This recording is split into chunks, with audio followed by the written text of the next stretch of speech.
And Yeah. but would you still hold to that axiom, you think? No, I would say that just my desires in kind of local sense don't outweigh the principle that you shouldn't rape kids. So if that became my So desire and I started you acting would on still it, hold the axiom despite the whatever desires you may have.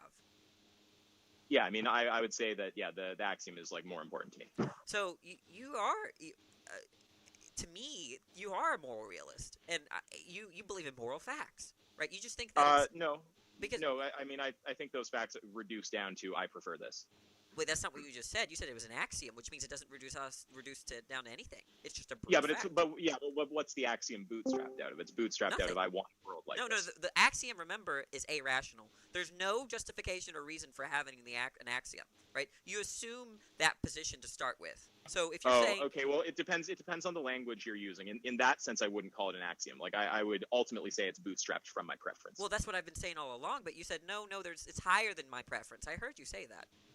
Well, yeah, no. I mean, I think you're getting confused because I have preferences. Like obviously I have preferences, but with my preferences, I go, okay, these principles here, these outweigh any little like manifestation of my desires. Like I'll say I prefer to hold a principle like don't rape. If I suddenly want to rape, I don't think that rape just becomes ethical.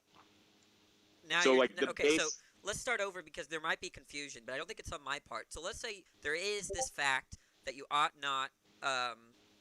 That you ought not. Someone asked me in the chat to find moral realism, but I'll do that really fast. But moral realism is just the idea that actions and events have intrinsic properties of good and evil apart from minds.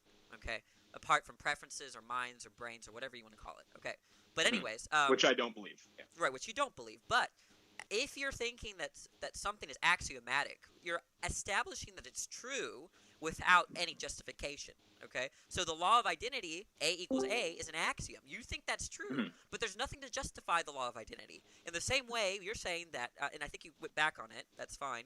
That it was an axiom that we ought not to rape or eat children, right?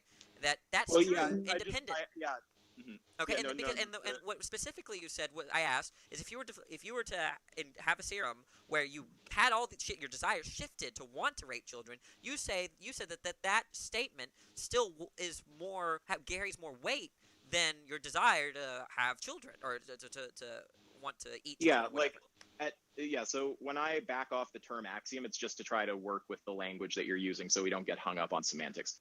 I mean, Okay, when there's an yeah, accepted definition of axiom though. It's not a controversial one, but that's fine.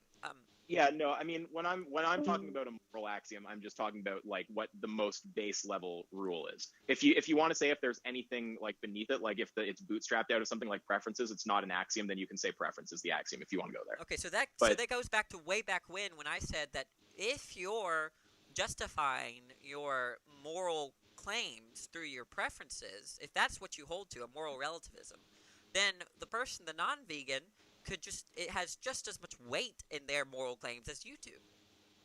I know, yeah, that's the reality. Because Even if it comes unfortunately, to, if, even if it comes now, with the absurd thing about that view is that it could even come down to this: that they could have a moral axiom saying you ought be inconsistent, right? Because inconsistent to them might play some sort of pragmatic role. So mhm. to Yeah, me, that's why. your view Yeah. of this moral subjectivism is absurd in itself. Well, no, that's why I started by asking you if you agree with the principle of consistency. When you came from Krill, I was assuming No, you were I probably do, some but you hard. don't. Well, I agree that ethics should be consistent, but that's my subjective Right, but preference if for someone else, consistency. okay, okay, but okay, this Yeah, I whole can't tell them axiom thing. there. I can't. One second. Okay,